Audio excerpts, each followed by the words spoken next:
Captain Ron, what's going on, brother? Hey, excited. We got a local San Diego girl on today. I'm very jacked for this one. Local legend, some might say, the Tiffany Joh. Sorry, I didn't mean to call you Tiffany. I'm not mad at you. Tiff Joh, Tiff Joh, what's up, Tiff? I'm good. I felt like I was getting called to the principal's office there for a second. I don't know what happened. I've never even called you that before. It's like, yeah, my brother's name is Christopher, and like I call him that when like I want the attention, just like that whole elongate name. So I promise to never do that again. What's going on? Nothing much, just hanging out. I've officially like watched through the entire catalog on Netflix, so I have like nothing left to watch. It's actually like a really good thing, this COVID in like the tiniest way, because we're able to get a few of you tour women on our podcast. So we're super stoked that you've gone through all the Netflix shows. So yeah, it's funny whenever like Girls Golf or something reaches out for us to do something, I'm always like, well, they know I'm not busy, so obviously I have to do it. So yeah, whenever I'm reaching out to other girls on tour for projects, I'm like, I know you guys aren't doing anything right now, so no excuses. Well, we are knee deep in this project and we are so stoked about it. And it is a golf podcast, but all I want to talk about is surfing. So let's dive right into surfing. You're a well-documented surfer. The waters have been closed for how long? A month or something? Yeah, so I think the last time I paddled out was about 6 weeks ago. About the same time for me, I paddled out. For those who don't know, I mean, anybody who's listening and knows me, I'm a junkie surfer. Tiff's a junkie surfer. We've actually been liking each other's surf pictures on Instagram for like 5 or 6 years now. So that's been super cool. It's super cool when I actually finally got to meet Tiff. But and so the surf's been closed for about 6 weeks. And you have not been in the water yet? I have not. I'm still kind of waiting, just because, I mean, yeah, it's technically open to go surfing, but you give surfers an inch and they take a mile. So I'm kind of waiting for other beaches to start opening up to kind of thin the crowd of the few beaches that are open right now.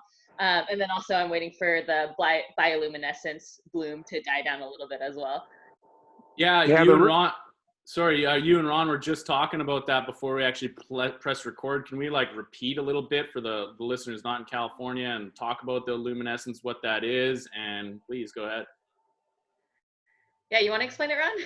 Well, it's the red tide is here. It usually comes right about the same time every year, and it comes down, and it's during the day it's real brown and mucky looking water, hence the name red tide.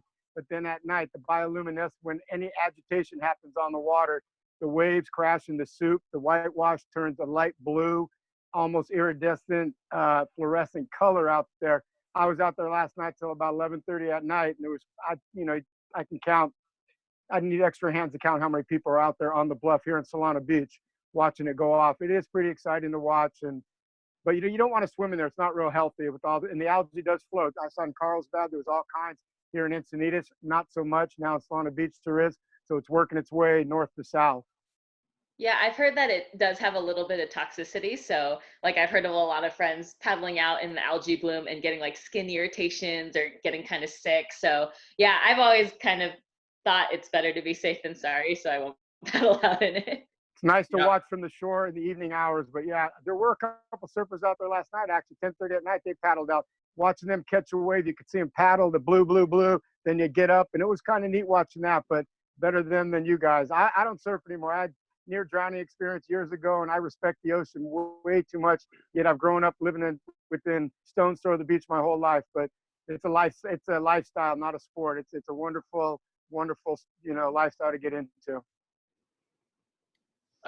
Yeah, I have just to talk about the Red Shell podcast, but I think you can eat shellfish as well. I'm no marine biologist or anything, but I think with that toxicity, it gets into the fish. So when the shellfish and the red tide's there, that's just something I hear. Don't Wikipedia me that or anything, all right? But so what are you missing more right now? You've gone 6 weeks without golf and 6 weeks without surf. What do you want more? Oh, 100% surfing. It's not even a contest. I told you she was sick. I told you. I think mentally because the LPGA has been telling us like once the season starts, it's gonna be like a long haul. Like we'll probably be playing through Christmas or whatever.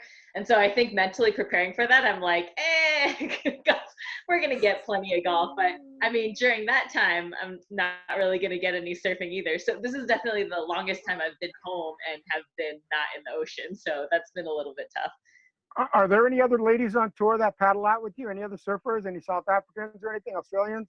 No, I mean, like I've taken a couple girls out. Like I've taken Jane Park and Christina Kim in Hawaii. She was not happy with me. And like Gemma Dryberg.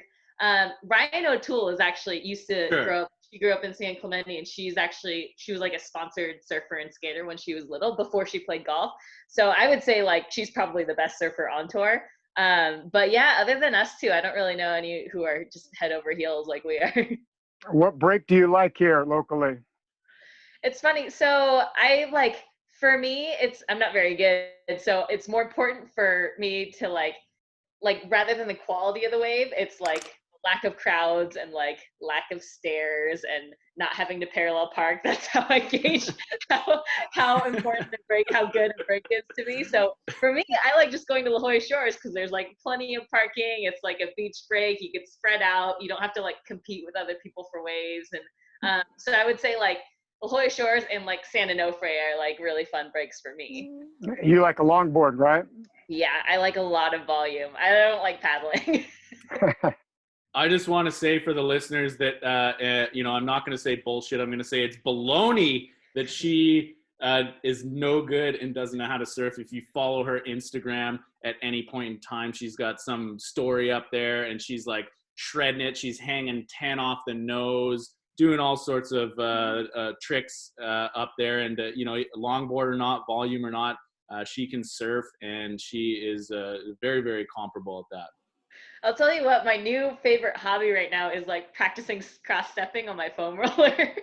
And I've definitely eaten it quite a few times, but it's actually been a really great way to get some muscle memory with like, cross stepping and like cross stepping, like goofy footed and like learning to like hang heels and stuff. It's actually been really good practice, but I would just warn people at home if they're going to try it, make sure you have like a yoga mat or some carpet down there.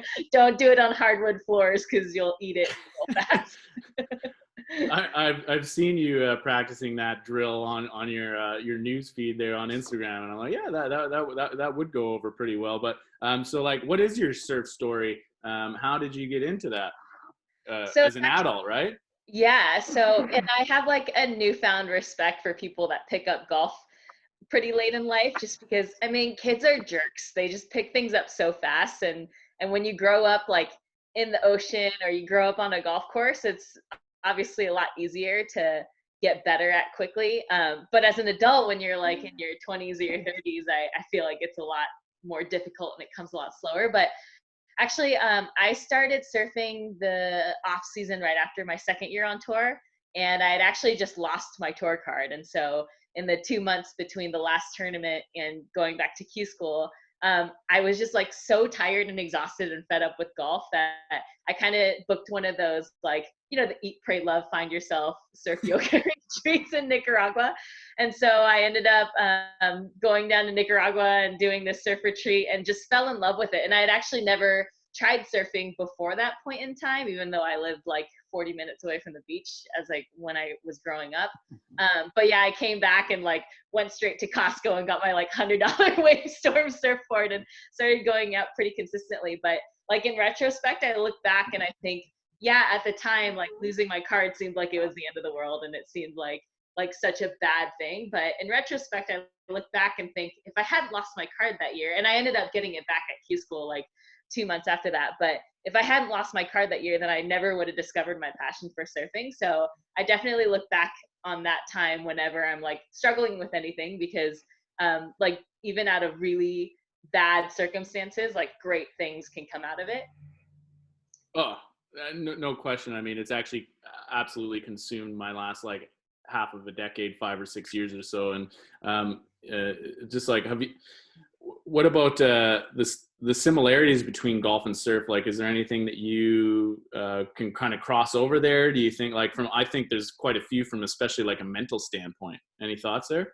Yeah, I 100% agree with you. I think there's so many similarities in golf and surfing, and I think that's why you see so many surfers who like to hit up the golf course whenever, you know, they have a lay day or something. I think first of all, they're both like both social and like introspective. I mean, you could go out and play, you know, 9 holes by yourself, super twilight, and have a great time, or you could, you know, crack open a 6-pack with your 3 of your buddies and go out and play 18 on the weekend. And it's the same thing with surfing. There are some days that I just go out there for the solitude. I go out there just to paddle out and like be alone by myself. And then there are sometimes that I go to the parking lot at Loy Shores and never make it into the water. I just sit there with all of like the 80 and over senior citizen crowd with like my mug of coffee and just sit on the beach and just hang out with them. And like I love both aspects, but I think that's like one of the things that draws me to golf and surfing is that, you know, you can have both. And then also I think a lot of it, like golf and surfing are actually both super technical. There's like a lot of technique and like fundamentals. And then at the same time, like when you are out there, like you can work on your technique, but when you're out there and you're on a wave, like that all just goes out the window, right? Like you just kind of like do whatever like is kind of comes naturally to you. And I think that's why it's also like so hard to break bad habits in both of them. Like, you know, you could work on your technique on the range and then you go and play in a tournament and you're like, you just can't really think about that stuff anymore. And it's the same thing with surfing. Like if you have a bad habit in your pop-up or something, you can work on it and you could work on your pop-ups on land or whatever. But once you go out there and you're like under the gun, like all that kind of goes out the window. Well, yeah, the difference between one of the big differences, which is between golf and surf, is like golf, you can actually like work on your swing. You can be kind of technical. You can sit there where, you know, on the wave, your time on wave is actually like minuscule, right? So like in order to like you said, you got to work on that pop up on shore, or like, you know, you're working on your technique on your foam roller. You're saying like that, where golf, you can just be like another golf ball, another golf ball, another golf ball, you know. So It's like, funny. It's funny so go that ahead. it's funny you say that because a while ago, Christina Kim came to visit me. She was like she was visiting like Callaway or something, and we went over and played Torrey Pines.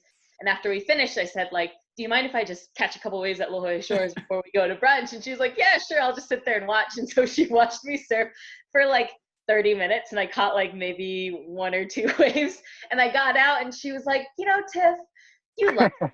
You invest so much time, money, and like energy in it. I don't understand why you're not better." And I was like, imagine if your friend wanted to learn how to hit a golf ball, and so you took them to the range, but every time they wanted to hit one, they had to like sprint from 40 yards away, beat 6 other people, and then even then the ball might move. Like, think of how long it would take to learn how to properly hit a golf ball. Like, that's what surfing is. And she's like, okay, that's fair enough. And like, you know, last year when we played in Hawaii, I took her out to Waikiki to catch a couple waves, and she's like, all right, I get it. It's hard. I know what you've invested in it to get to where you are. And like, whenever people are like, oh yeah, I want to learn surfing, I'm like, yeah. I think, you know, just so you know, you probably have to show up somewhere and put like a month straight in, like going every day. Otherwise, you know, that 1 week doesn't quite justify.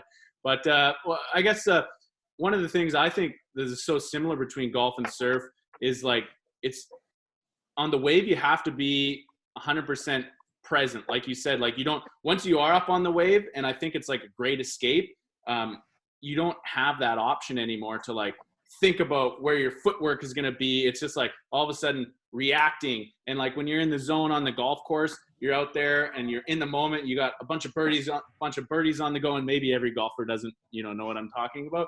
But, you know, like, just, do you think that's kind of coincides, some similarities there of just like being out of your mind when you're like on the golf course and in the zone, and then when you're on the waves surfing? Yeah, absolutely. And I think for me, that's actually something that surfing's taught me more of, that I've been able to bring to golf. Because I think with golf, you just have so much time to like sit there and think about what you're doing. But definitely once I started surfing, I mean, when you're dropping into a wave, you have no choice but to stay present. Like you just like, it just is almost like an animal instinct when you're dropping in. And so for me, that was something that surfing taught me a lot of, and I was able to like bring to golf, and like just that ability to be a little bit more like athletic with it instead of being super analytical. Yeah, there's a book out there. I don't know if you've ever heard of it. It's actually bases a lot. It's called Stealing Fire, and it actually gets into a little bit more esoteric stuff. But it's kind of it talks about just that whole why people like to play extreme sports. Like hang off the side of mountains, skydive, golf, race car, surfing, whatever. Is because like it's actually the only time that you're like out of your mind is like when you can react and not necessarily think. So yeah, 100%, I agree. Okay, so this is a golf podcast, right? Oh, is it? It could be. Like I said, I was like, man, I just want to talk about surf the whole time. But let's jump into a little bit of golf. I'm laughing hysterically. You guys got a podcast, an amateur podcast, as you call it. Like, let's give a little shout out to two girls, one putt. Is that right? Yeah, and I don't know how like I don't even know if I want to call it like an amateur one. The problem with me is, and this is why I need caddies that are really type A and anal. It's because I have zero follow through. So I think we've like we filmed like 2 episodes in 2 days, and then we haven't done anything since. It's been like a month or something. But originally the plan was, have you watched Zach Galifianakis's Between Two Ferns? Yes. He just brings in actors and talent, and he just roasts them, and he's super mean. And the whole premise was that that's what we wanted to do with LPGA players. We wanted to just like bring on players and just be incredibly rude and just kind of semi borderline bully them the whole time. But after we got through Marina, we realized we can't really do that to very many other people without them getting kind of upset with us. So we're kind of like, yeah, so if anyone's listening to this and they want to come on and be roasted for 20 minutes, let us know. Send us a direct message. But yeah, that was kind of the origin of what we wanted to do. But yeah, we haven't really had too much luck following through. You can only roast your personal friends, hey? Yeah, because I think I've always told people that cyberbullying and roasting people is kind of like the secret 6th love language for us. Like, that's how you know we really like you, is if we're like making fun of you and being kind of mean to you. So yeah, after we got through Marina, we were like, I think Jane was like, we should have Julie Inkster. And I was like, no, I don't feel comfortable doing that. She's like, or Mike Wan. And I was like, I don't feel comfortable roasting him for 20 minutes either. So yeah, we're still kind of trying to get that magical guest that's going to be okay with us being mean to him for 20 minutes.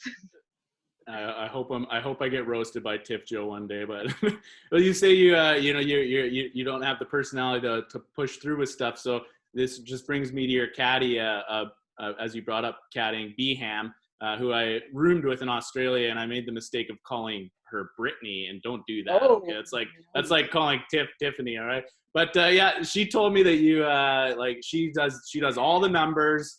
You don't. So like, I want to know, as a caddy who hasn't had a player that is reliant on me for all the numbers. They always seem to coincide and both do them themselves. That is some serious trust. What kind of trust do you have to have with your caddy in order to do that? Well, I think for me, I have to really, really like who I'm working with. For me, if I don't like them as a person, then I won't trust them as much. And I don't know if that's like a great way to do things, but like they say, don't mix like business and personal. But for me, like a caddy player relationship is like business and personal. Like, and Beham for me is like not only like my caddy, but also like kind of my sports psychologist, and like she keeps an eye on what my swing is doing. And so it's really easy for me. Even like the first tournament we worked together this year, I was like, I just do everything and just do everything. Tell me what the number is, and then we'll figure out the club together. I'm not someone who's gonna just take whatever my caddy is saying and like do exactly what it is. I'll definitely push back a little bit, but for me, my rule is like, if we disagree on a club or a read or a particular shot, it's almost like they have to be like a lawyer pleading their case. Like, this is why I think this is like a 7-iron, because like the wind is actually coming more off of the right and like not, you know, like straight downwind and all these things. And if I listen to it and I'm like, no, I still think it's the 8, then I'll just, you know, that's on me, right? But if I listen to them and I'm like, yeah, that makes sense. Like, it doesn't I'm not like blindly following what someone says, but yeah, for sure. Like, I do have a great deal of trust in there.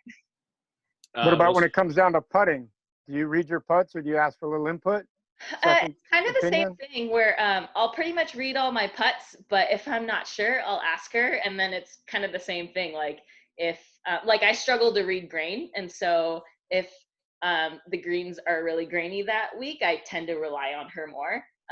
But for sure, it's the same thing. It's like, if we kind of really grossly disagree on a break, then like I kind of ask her why she thinks it is. And if she gives me good enough reasons, then I kind of like look at, you know, the evidence, and then I make my decision from there. But I mean, 100%, it like, if it's the wrong read, then it's like, it's fooled both of us. So I'm never in that position where I like miss a putt and turn around and like do the angry teacup. I'm like, you should never be in that position, because the final decision is always yours, because you're the one pulling the trigger.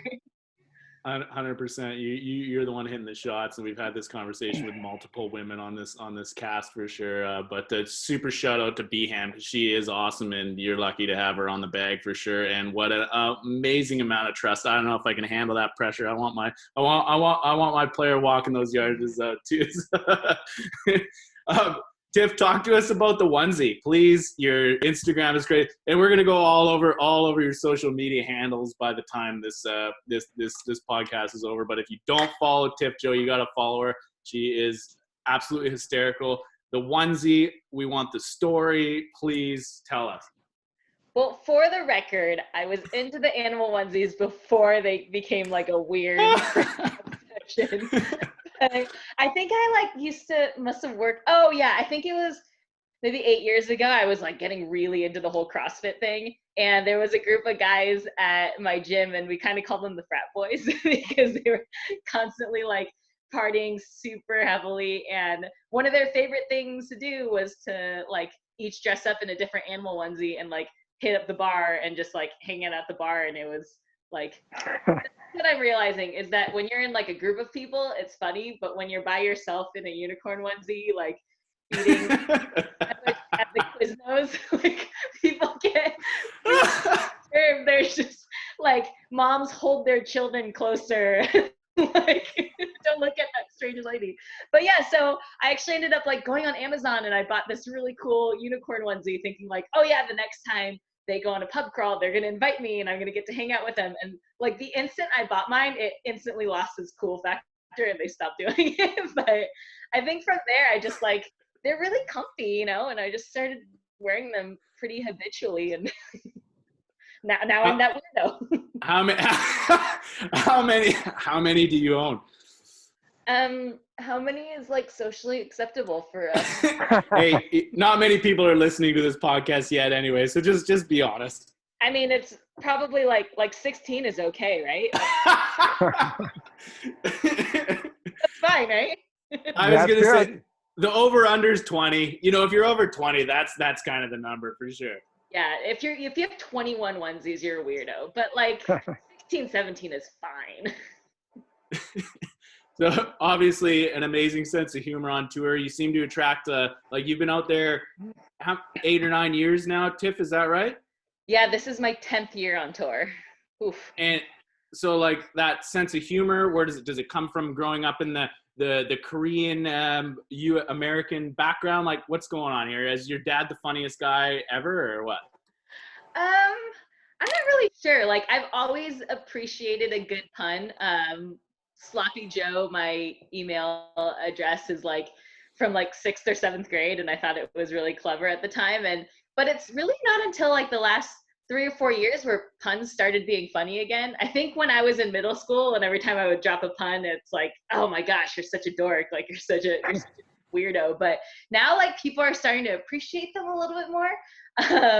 So yeah, I don't really know. I wouldn't say my parents are particularly funny people. I mean, neither am I 90% of the time. I just kind of like put a lot out there and just hope that something sticks and someone laughs at something. Maybe not so. Go ahead, Ronnie, please. I was just saying you're very positive. You're just one of the most super positive person I've ever, and that comes having a good sense of humor. You laugh at a lot of things. You put stuff behind you. I just love your attitude in everything, surfing, golf, just in life in general. It's just a great attitude to have. I think when you play golf for a living too, you almost kind of have to, you either have to have a sense of humor or you have to be a little bit of sociopath to be able to disassociate yourself For from what's sure. there. Like the game is just so mercurial and you could do everything right for 10 years and still not have like very much success. So I think like humor in golf is just like kind of a way to stay sane for me. Oh, It's I mean, working. most of the time it's for most people it's going terribly wrong on the golf course anyway. So if you can't keep that attitude out there, and even on obviously on tour, I mean, the women they hit some bad shots out there, and you get frustrated. So I think you have that winning attitude out there. And anytime I see Tiff Joh coming from the putting green or the range, I'm always like, okay, yeah, she's always got a smile on her face and she's always chatting to somebody. So like, what's going on there? It always grabs my attention. Have you had the pun, the Girona virus yet? No, I haven't. But man, I should. Good Yes. Man, I'm really blowing it with that pun. Maybe not socially acceptable in today's political climate, but you know, I don't know. I feel like I might have read that somewhere on your Instagram, but okay, I'm taking full credit. I made it up. What about the Girona virus? Do you think we're gonna get you think we're going back on tour anytime soon? Talk to the people, the listeners.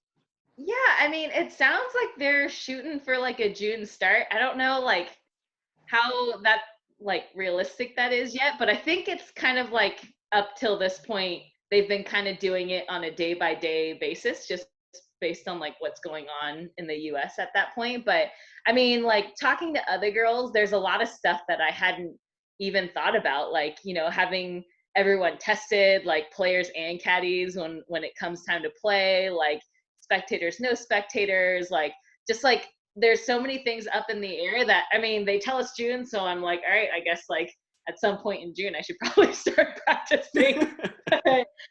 Yeah, as far as like a concrete time, like I'm like completely in the dark, and honestly I'm always the last person to find out about anything anyway, so I mean, coronavirus or not. So Have you had a chance to hit any balls here in San Diego? Everything's pretty much closed down, but you had a chance to do anything with your golf game? So Vista Valley, where I practice, has actually been open this whole time. I haven't really been going up there to practice just because, I mean, for me, like if we're starting in June, if that's like the earliest time we're gonna start, like I don't really consider golf practice that essential right now, so I'd rather not risk it. But like I want to say maybe like 3 or 4 days ago, I went out at like 6:30 p.m. and I just kind of did a drive by and saw that there were like no cars in the parking lot, no one was out on the course, so I went out and played like 3 or 4 holes. It did not go well. But yeah, like I mean, if I really wanted to practice, like the opportunity is there, but I mean, it's the same thing with surfing. Even though the beaches are open, I'm just kind of choosing not to do it quite yet. Yeah, no, on tour, I don't see you as a grinder. You're not out there every time after the round going to the range. You kind of come and go as you need. And I agree, it's more of a mental game. You either got it or you don't. When you get out there and just kind of roll the dice and get out there, hit the ball, chase it, and keep going. Yeah, and I would say that's probably Beham's biggest struggle is being like, yeah, Tiff, maybe we should like work on some of those ridges, because I was like, I'm good, let's go. We've been here long enough, and she's like, we've played like 4 holes. Well, I'm going to probe you just a bit more on this topic, just because actually as a caddy, I'm curious. Maybe the players are a little bit more privy to some knowledge, but like, so will the players, for the most part, like if Mike Wan decides to go ahead in June, will you take that do you think players will take that at face value, in like being like, okay, you know, we trust the commissioner, we're good to go, they're going to put the protocols in place? Or do you think we'll actually lose some players being like, I'm still not comfortable to be out there? Yeah, I think for the most part, like all of us pretty much trust the commissioner's like decision whether we start in June or not. I think the biggest problem might be that a lot of our players and some of our caddies are international, and so as far as travel bans go, and if borders are open or not, like I would assume that like if we start in June, people have to know at least a month in advance so that they could get here, potentially quarantine themselves for 14 days before the season starts. So yeah, I think more than the commissioners like more than like trusting him or not trusting him, it's more like we're just kind of thinking about how it's going to all work out. But I mean, if the commissioner says like we're good to go, we're going to keep you guys safe, like we all trust him. Sure, we've talked about Mike Wan on this show already, and he seems to have everybody's interest, the best interest. And I've already talked about my man crush on him, so we don't need to go there again. But it seems like he's doing an awesome job. And our border, we're going to move. Our border is closed for Canadians until the end of May. So there we go. And my player is actually trapped here as well. So, and correct me if I'm wrong, have you been working on a swing change, in the last year? Yeah, I mean, it's really like a swing change that I've really been working on for like the last 20 years, but I've been like really trying to get a handle on the last year. It's just like, and it's pretty typical. And like the club tends to get really behind me. And so I've always kind of had this move where like the club gets kind of like laid off in transition. And so for the longest time, I was like just trying to work on that. But the more I play, the more I realize like, as long as there's like a couple non-negotiables, right? Like, keeping your spine angle pretty constant and keeping your arms in front of your body. And I think for a while, I was just kind of looking too much at the wrong thing when I was looking at like my swing from down the line. Sometimes I think I worry too much about like that transition looking super clean because I think it looks prettier. So I think for me, I concentrate a little bit too much on that. But I mean, if you kind of sit there and you look at your swing and you're keeping your spine angle pretty constant and you're keeping your hands in front of your body, like, I mean, the rest of it you can kind of athletically figure out how to hit the ball reasonably straight. And I think the more I play on tour, the more I realize like you don't have to hit it perfect. You just have to like keep it in play and just make a ton of putts. Like that's really all you have to do in golf. So I've been trying to get a little bit less tied up with like what the club head is doing and just work on those like non-negotiable things. Sure. As a coach and player as well, it's about getting the golf ball in the hole, and it's not always pretty. As actually, we're just seeing functional swings nowadays come up from the youth. It doesn't have to be. Back in our time, Tiff, it was like got to be perfect at the top right here. So now we got the Matt Wolves out there and all sorts of crazy moves. So when you say you were getting too far laid off, would you start to lose the ball left or? Kind of both ways. I would kind of come out of my spine angle and the club would get behind me, and then I would either like flip it and try to save it, or I would just hit it like miles and miles right. And so I think, and it's interesting because my two best tournaments this year were like back to back, and like the only swing thought I had those 2 weeks was like just hit cuts, just hit little cuts, keep your hands in front of your body and just like hit smothered cuts. And I didn't like hit it very far, but I mean, for me, if I can like keep it in the fairway, I can usually score pretty well because I feel like I'm a pretty decent putter. And I'm a pretty decent iron player. So for me, like if I can just keep it in play, like I can feel pretty good about my game that week.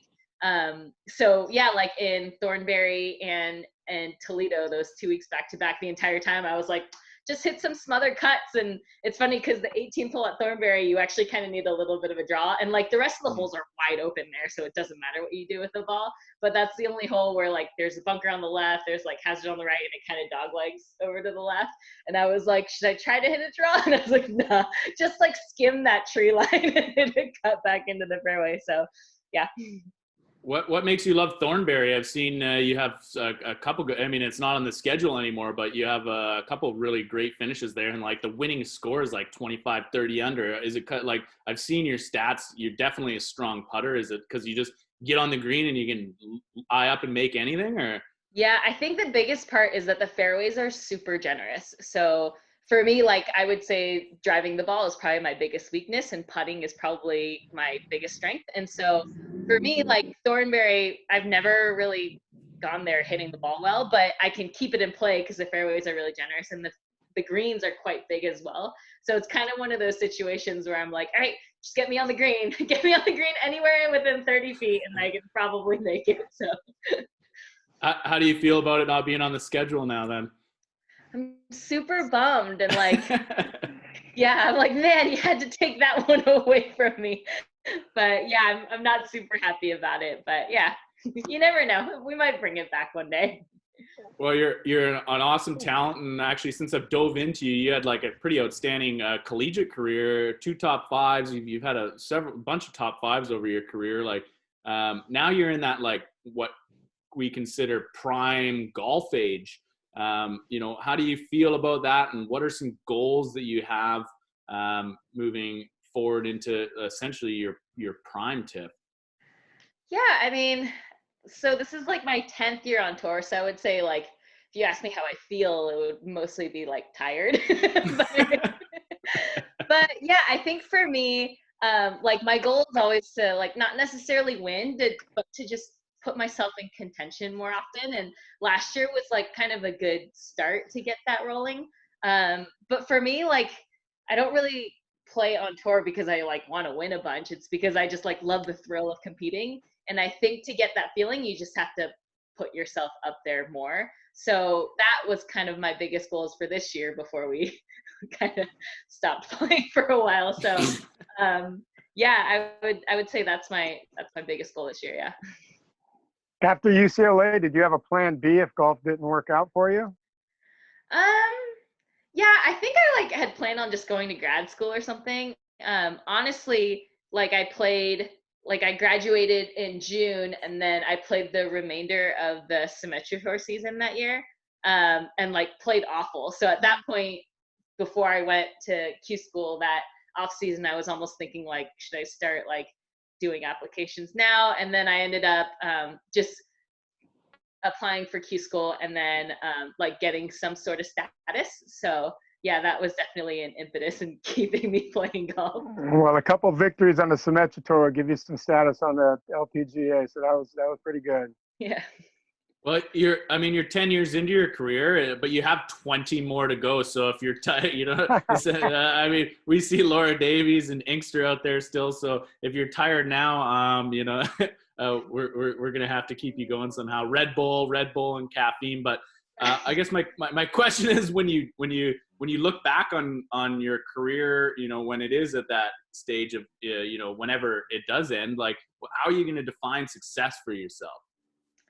I think it'll just mostly be like the impact I made on other people. Like when fans and like other players come up and they say something like, "Oh my gosh, you're always happy. You're like always smiling. You've always made me feel better about my day." Like that brings me warm fuzzies, you know, like that makes me way more happier than if someone came up to me and said, "Oh my gosh, you're a great golfer. Like I'm so impressed by this shot or that shot." For me, I like get so much more of like I just get more like feelings and like happy thoughts from when people come up and say that I made them feel better. So yeah, I would say that's probably more of like the type of impact that I want to make. Well, you're one of 5 players on tour that's with growing the game for the girls golf, and that's got to be pretty proud to, you know, take the little kids. And I've seen you signing autographs and smiling all the time. Tell us a little bit about the girls golf, growing the game. Yeah, so the LPGA USA Girls Golf Association has 5 like ambassadors, and I'm the Engage ambassador. So I guess I'm supposed to be like engaging with people. I don't know, but I think it's actually great because like the girls that are starting to play and get really into golf right now, they're the ones that are going to be on tour in like 15, 20 years.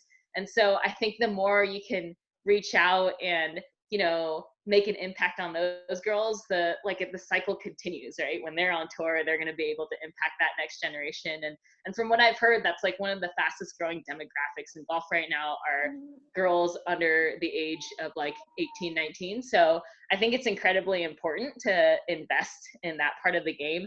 And also for me, that's like totally my level right there. Like teenage girls, that's my sense of humor.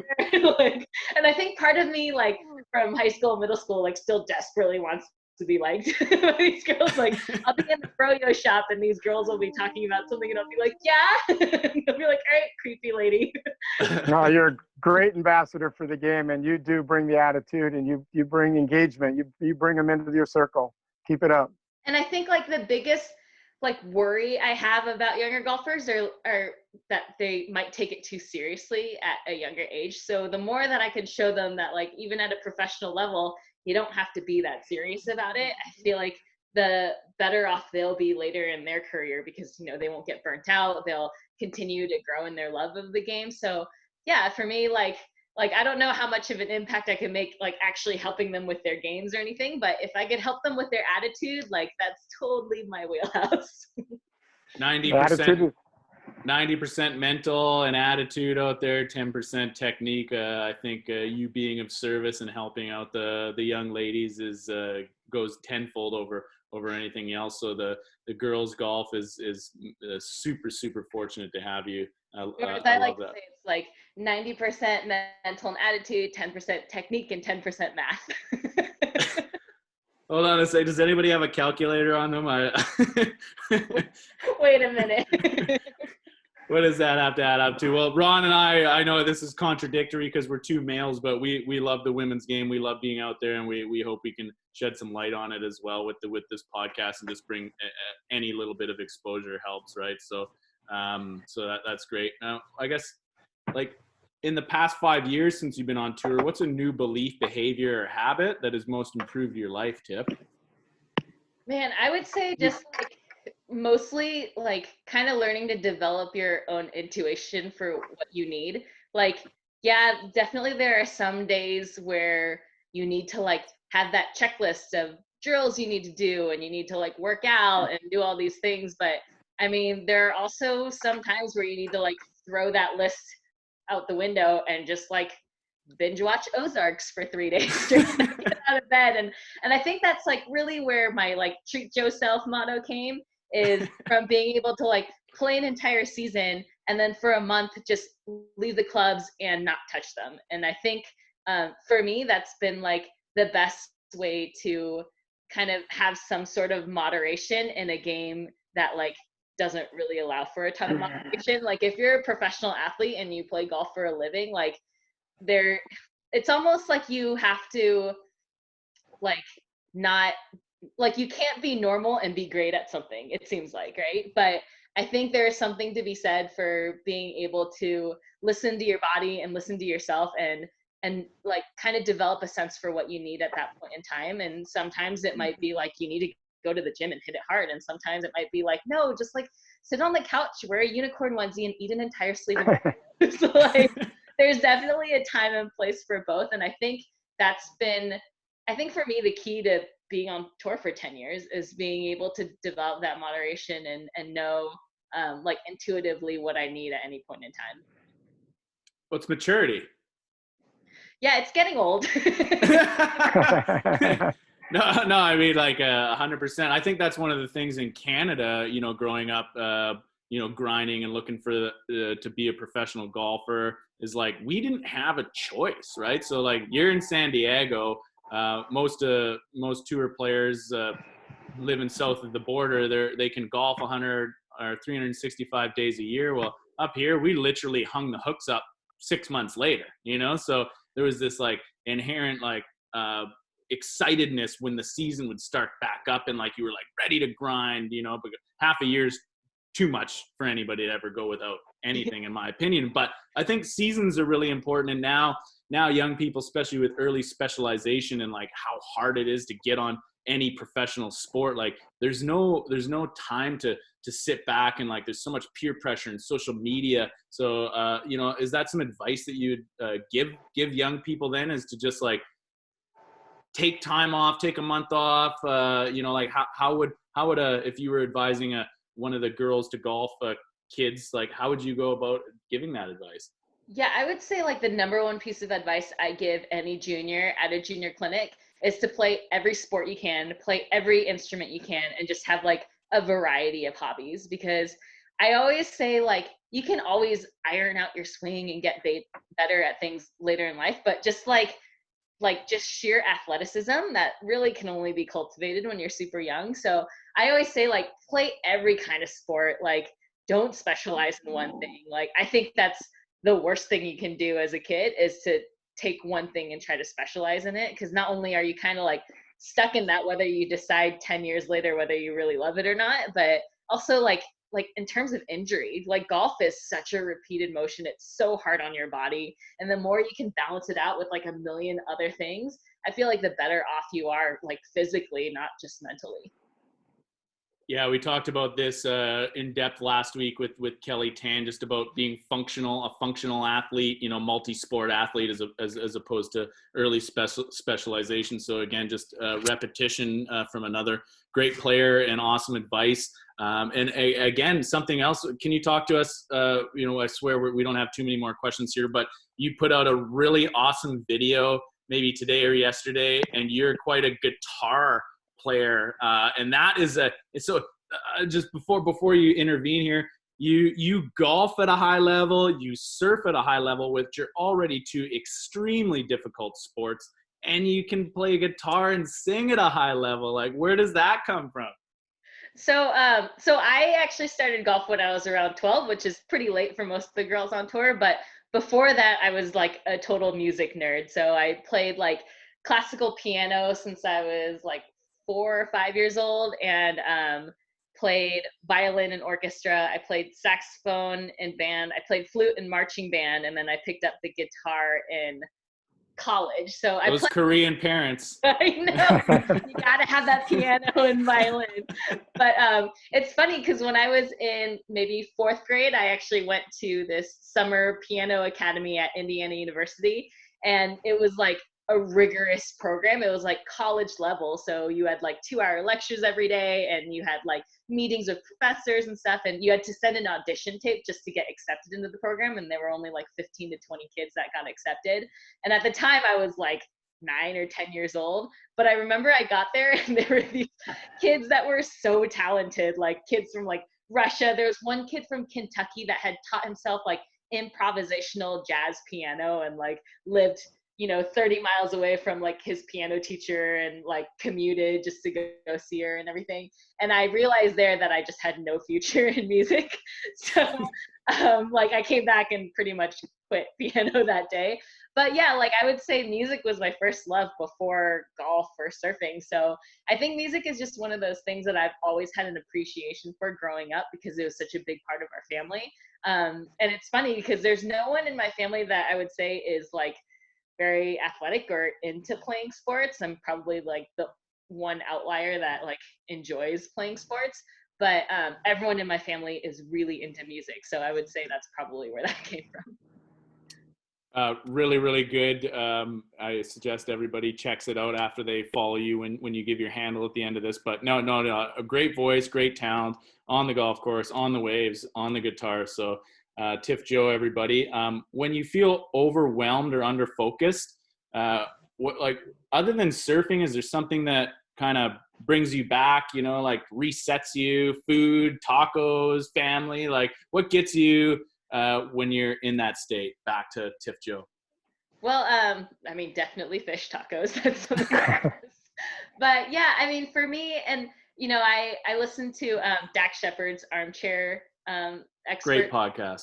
And he and Kristen Bell talk a lot about like whenever they're feeling like down or borderline depressed, they have like a list that they go back to, and if they do everything on the list and they still feel like crap about themselves, then that's when they need to talk to someone.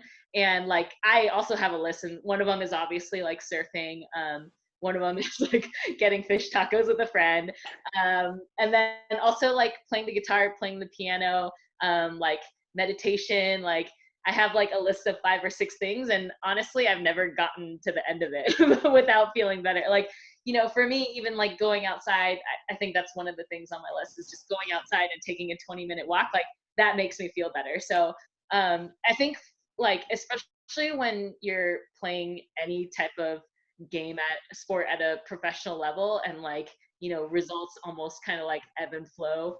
I feel like it's really important to have that kind of list, to have a list of things that you know are things that make you feel better. And, you know, and then you also understand that if you get to the end of it and you still are having issues, like you need to go talk to someone. So I've always been a big believer in kind of having that handy.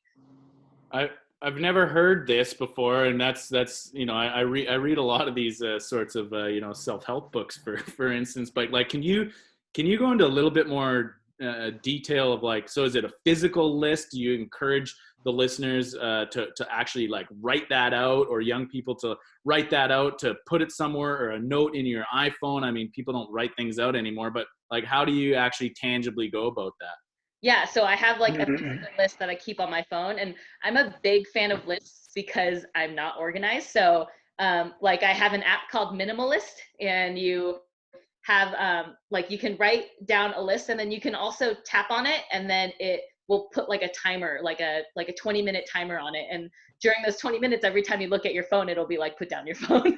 So it'll like kind of force you to like really put yourself within a task for 20 like very concentrated focused minutes, which is what I really like about it. So I have a list for, you know, when I go out and practice during a tournament. So I'll have like cone drills, or I'll have like do this putting drill, lag putting drills or whatever. And I have the same thing for like, and it's like my happy to-do list. So if I'm not feeling great about life, I also have a list in that there's like 4 or 5 lists at any given time in that app. And one of them is like things that just make me feel better. And it's like my happy list. And I think it's good to have, like, if it's not written down or like kept in your phone, like I think it's good to have a concrete list, because I feel like when you get really emotionally caught up in something, like you're not going to think straight. So it's nice to have something concrete to look at. Great Awesome. advice. So good. I wrote that down. I'll put it in the show notes. The Minimalist app. Love that. Anybody, kid, adult, everybody can. I'm gonna do that. It's gonna totally benefit the list of 5 things. So I swear we've only got a few more questions. I don't know how you're doing over there, Ronnie, but we're just kind of going through our list of these apparent self-help ones that I really love to finish with these, because you know, you women you've achieved such a high status with what you're doing, and you know, you're the best in the world at what you do. So any bit of light that we can shed on the listeners is such a great thing. So how has a failure or apparent failure set you up for later success? It doesn't have to be golf, it can be life. Please. Honestly, like if I look back in retrospect at like any failure in my life, it's never been 100% a bad thing. And like I think there's a pretty famous quote where they're like, failure is never final, right? And like I look back on like the one year that I lost my card and had to go to Q school, and like I picked up surfing from that, and like I look back and I can't imagine my life without surfing now. So I think back and like if I had the choice and they said like, would you, you know, potentially lose your card if it meant you could have surfing in your life, I would say 100 times out of 100 I would take it. I would pick surfing over like having my card for the next year. So and then also like, you know, when I first turned professional and I played the last half of the Symetra Tour season, I literally missed like 11 or 12 cuts in a row and like didn't even sniff them. And I look back at that and like I wouldn't give that up either. So I've never had a time, and maybe that's why I've been able to like keep a pretty good attitude playing such a hard game. But I think like I've never really looked at failure as failure, I guess, if that makes any sense. No, it's a great answer. There's no right answer to that, right? I mean, it's just it's subjective, and still, again, just great advice. I've just got one more thing, and I'll let Ronnie grab it from there if he's got anything. And it just what would you? I mean, you're 10 years out there. What would you tell what advice would you give to your rookie self? I would say to just like chill out. And I say this to like every rookie that I see on tour that's like playing every single E9 practice round and is like trying to play like Monday, Tuesday, Wednesday, and then like tee off on Thursday. It's like, just like chill out. There's only like so much you can do anyway. And like the season is super, super long. So, I mean, now like you couldn't like pay me enough money ever to go and play an E9 because like I think if you look at it, it's not even super productive. You're playing, it's like 50 degrees out and it's like no dark, sleep. like not stretched out. And I would say like if I could go back, I would just tell myself to like chill out a lot. Oh, that's really good advice. And for the listeners, an E9 is an early 9 before Pro-Ams on Wednesday, which is only available, if you're not in the Pro-Am, you're usually not in the top, 50 to 80 players. And you got to be up early. You don't really get a warm up. You're kind of just going for it. So I played a few. With the first hole by like 6:30 a.m. It's like so ridiculous. Yeah. So it's like, you've seen the course. What kind of work are you really getting in? Like, and again, as a coaching background, it's just like you would much more benefit from like crushing 10 hours of sleep that night, and getting some good nutrition in. Yeah, and now that they're like doing more research on, health and wellness, they're finding like the best thing you can do is sleep. Like sleep is like the number one indicator of like how long you're gonna live, like just like how healthy you are in general, like more so than diet or exercise or anything. So, I mean, if you can sleep, like sleep under that. Sleep and social life. So Tiff Joh, I think you might live till be like 200 years old. Just be out there on tour. Longevity is key, but that's priceless, man. I'm tapped out here. Ronnie, do you have anything else for Tiff? Oh, I'm just sitting back enjoying it. A big fan of yours, Tiff. You got the greatest attitude and you're so humble. I've seen you walk the nose on your board. You're a professional golfer at elite levels and you take it as no big deal, but you're teaching the young girls out there, to have fun out there and don't grind. You're not a grinder. I love the fact that you just go out there and hit the ball. You're a breath of fresh air. You really, truly are. And it's the Ladies Professional Golf Tour. It's good to have you as an ambassador for the young kids. And we really thank you, Casey and I both. Thank you for coming on our podcast. We're starting out just like you, but we enjoy having guests like you that just keep it real. So thanks again for coming on with us. Sweet. Thank you, guys. I appreciate it. Tiff Joh does keep it real, and thank you. Exactly. Ronnie, I can't say it any better than that. Thanks for saying yes. And is there anything that you would like to give a shout out to, or your social media tags? Where can the listeners find you? Anything that you want to touch on at all? Yeah, well, I guess my Instagram handle is @TiffJoh, and then Jane Parks, and my fledgling webcast is 2 Girls 1 Putt with the numbers, and that's going to be on Instagram. And then I'm just like uploading some of the webcasts on my YouTube channel, which is Cup of Joh, Cup of Joh. Like a cup of... You're awesome. One last thing, the name of your podcast, 2 Girls 1 Putt. That's very clever. Where'd you guys come up with that? Oh, I did. Jane and I have been having a lot of like very pointless FaceTime sessions that we say are like board meetings, but really like, I mean, sometimes we just sit there and eat cereal for 30 minutes and don't say a word to each other, but we're on FaceTime. And so we were just kind of sitting there brainstorming ideas, and she had thrown a couple out, and I was like, how about like 2 Girls 1 Putt? And she was like, yeah, that's fine. that was all we accomplished in that FaceTime meeting. I look forward to following that. I can't wait to get on tour. You got to get some of the caddies in there. You can roast those guys over the coals. Thanks again. Sweet. Easy roasting. I'll link all that in the show notes, all of her handles. And thanks again, Tiff. Stay on the line. Take care. Thanks.